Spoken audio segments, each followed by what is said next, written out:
Perché parliamo di comunicazione? Voi non sapete, Sor Carla, quando è arrivata a Mazzarino, il primo servizio di accoglienza che le ho fatto sulla Sicilia era Sor News arriva a Mazzarino, perché ha diretto per tanti anni uno dei primi esperimenti davvero comunicativi all'interno delle Figlie di Maria Ausilio Radio for You, qualcosa di... e poi tra l'altro molti di voi ricorderanno Sor Carla, il viso di Sor Carla durante le feste di Sant'Agata a commentare con Salvo La Rosa la processione di Sant'Agata, vero Sor Carla? Sì, sì, sì. Perché è importante la comunicazione oggi anche per la famiglia salesiana, cioè voi siete specialisti dei giovani e sulle tematiche giovanili non si registra ufficialmente il vostro intervento. La comunicazione è una frontiera nuova, ecco, almeno nei termini attuali, per cui le sensibilità a volte non sono così in qualche modo aperte a questa nuova realtà. È una realtà nuova, è una realtà in continua evoluzione, soprattutto la comunicazione, come mi insegni tu, anche tecnologica.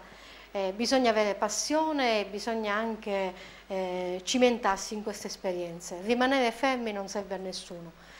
Oggi la Chiesa italiana veramente ha investito fortemente nella comunicazione. Io dico sempre alle mie consorelle, se per fare uno spot pubblicitario si investe tanto, semplicemente per vendere un prodotto che può in qualche modo rendere migliore il tuo benessere fisico, noi che abbiamo la cosa più bella da dire al mondo, che è il Vangelo, a volte utilizziamo dei modi che veramente fanno acqua da tutte le parti. Dei modi e dei mezzi arcaici, no?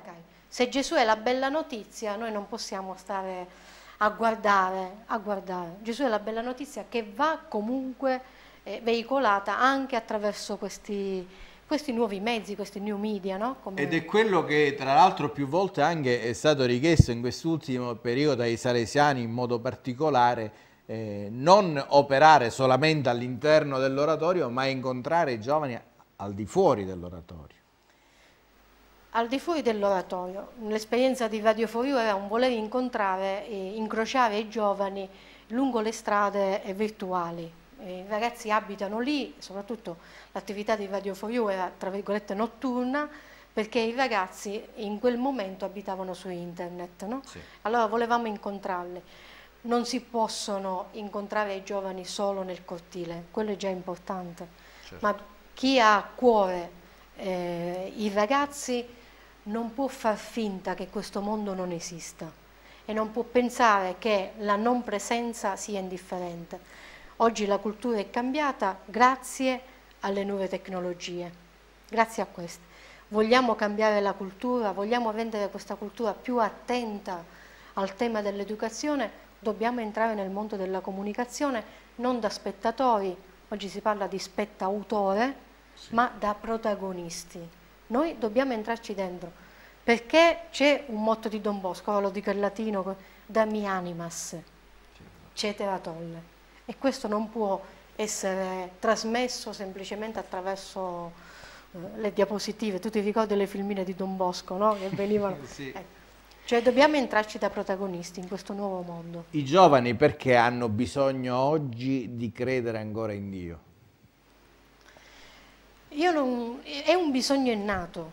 Noi abbiamo dentro di noi l'anelito all'eternità, dicevo sempre ai ragazzi quando insegnavo, se non credessimo in Dio non potremmo dire all'altro ti amo per sempre, perché il per sempre non esiste. Chi non crede in Dio può dire io ti amo da ora fino a quando muoio, no? Fino a quando si conclude la mia vita. Allora questo anelito che già esprimiamo anche nelle parole deve avere un nome, cioè dentro di noi c'è questo bisogno di felicità, di eternità, di immortalità. Chi dà risposta a questo? No? Le nostre esperienze, le esperienze che fanno i ragazzi non li rendono felici. Io vedo i ragazzi che vengono all'oratorio, giocano, ma se non c'è qualcosa non sono felici. Consumano esperienze, ma non ne vivono una. Certo. L'immortalità, oggi si parla di immortalità digitale, non so se...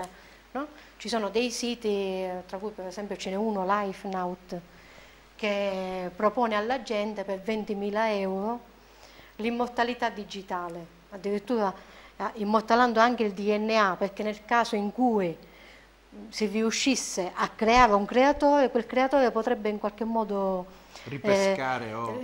sì, ricrearci dal nostro Ricrearci. DNA, cioè siamo arrivati proprio a un'aberrazione. A parte che già ci sopportano per gli anni in cui ci siamo. Pensare che le generazioni future devono sopportarci ancora già è un'illusione. Però per dire, questo bisogno di immortalità non può essere spento nel mondo digitale, non può essere spento nelle esperienze momentanee. Il bisogno di gioia e di felicità è già un bisogno, è una strada che ci porta a Dio. L'anelito verso l'eternità è una strada che ci porta a Dio. Perché oggi ci si rispetta poco, perché oggi manca il rispetto dell'altro, del proprio simile, cosa non sta funzionando più. E questa società dove ci porterà? Questo cannibalismo nei rapporti umani a che cosa ci porterà? Beh, io non so profetizzare, quindi non saprei. Certo, veramente manca molto rispetto. Manca molto rispetto perché ognuno pensa di essere, come diceva quella canzone, l'ombelico del mondo. Se io sono l'ombelico del mondo non può esserlo l'altro, quindi l'altro comunque è qualcuno che o mi fa del male, penso che mi faccia del male, o è qualcuno che mi toglie qualcosa, c'è un individualismo forte. Già nelle famiglie, te lo dicevo poco fa, a volte sento dei genitori che dicono lo porto a danza, lo porto là, mio figlio, perché non lo posso tenere tutto il giorno, uguale. Mio figlio è un peso.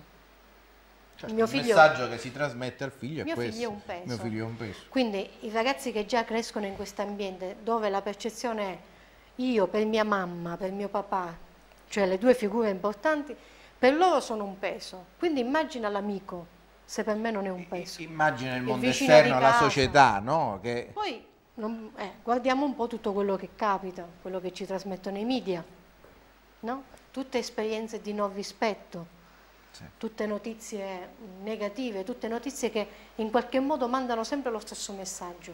Non è necessario il rispetto. Se tu vuoi andare avanti, devi comunque scavalcare l'altro. A questo stiamo educando i giovani. Mimmo Ficarra, nella tua vicenda così assurda e kafkiana, il rispetto perché è essenziale?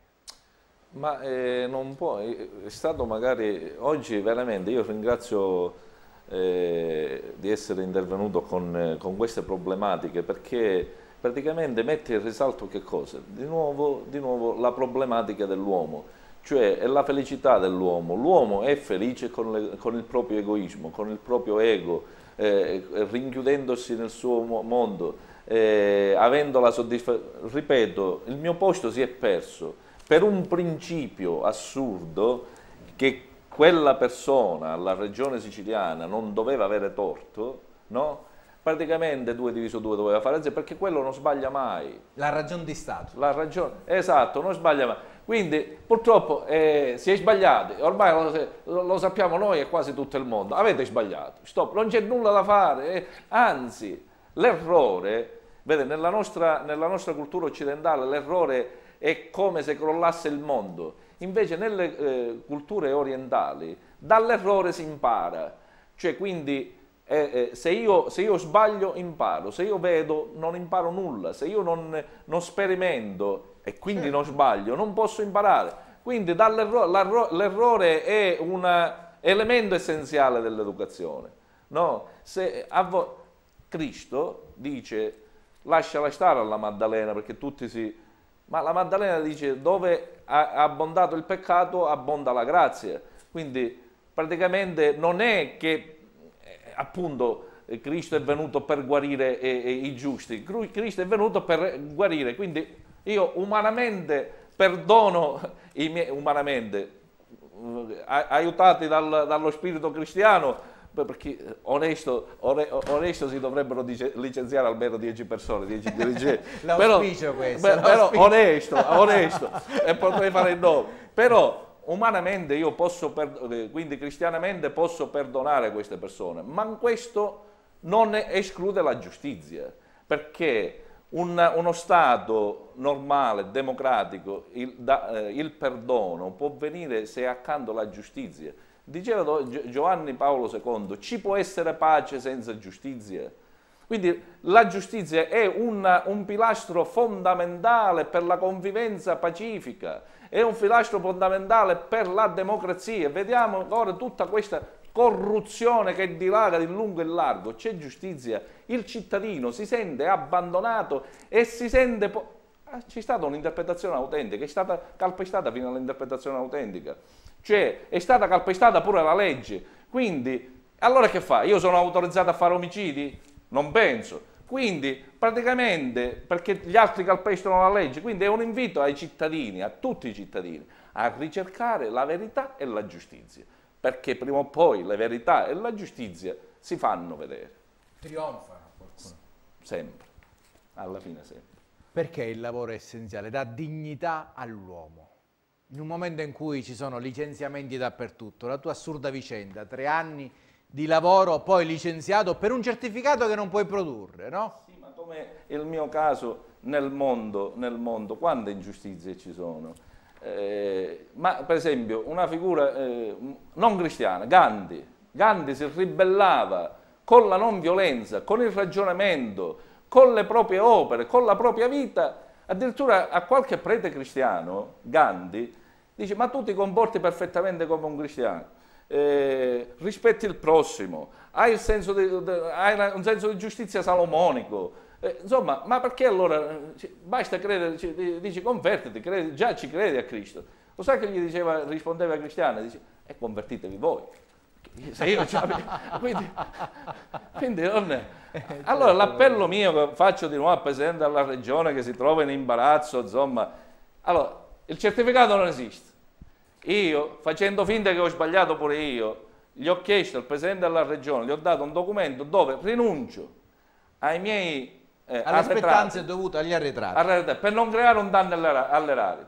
Però mi fate lavorare, anche perché adesso mi è venuto un'idea, visto che io sono di Mazzarino, visto che è un dovere civico rinunciare a qualcosa del proprio lavoro per mettere agli altri, il mio primo stipendio lo donerò all'iniziativa, a questa iniziativa. Presidente, un appello alla sua bontà per costruire il campo di Don Franco Solarino. Mandiamo in onda la pubblicità, ritorneremo tra poco per chiedere giustizia, per parlare di educazione e di rispetto. Pubblicità.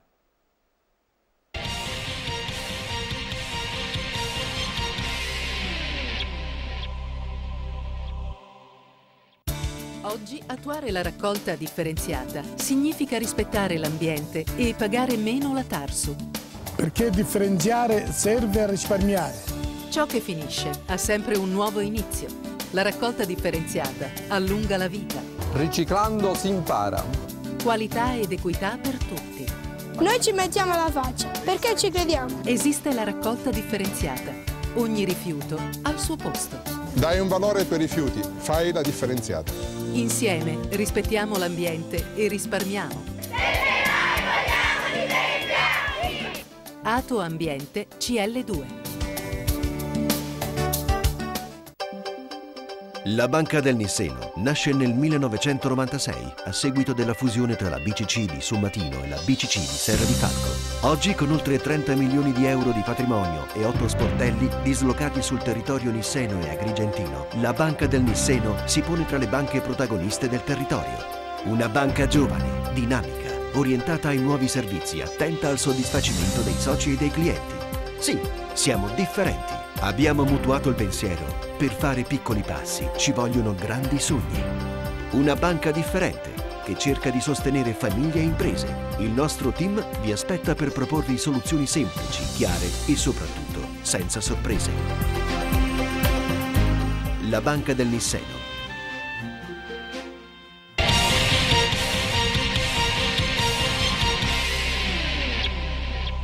Bene, eccoci ritornati nuovamente in studio. Sor Carla, un campo di calcio in un villaggio globale. Sì, perché qualcuno può pensare, beh, vabbè, il campo lo fate al lavatorio di Mazzarino, quindi a noi che non siamo di Mazzarino cosa può interessare? Non ce ne frega più di tanto, non ci interessa. Invece no. Ragionando in termini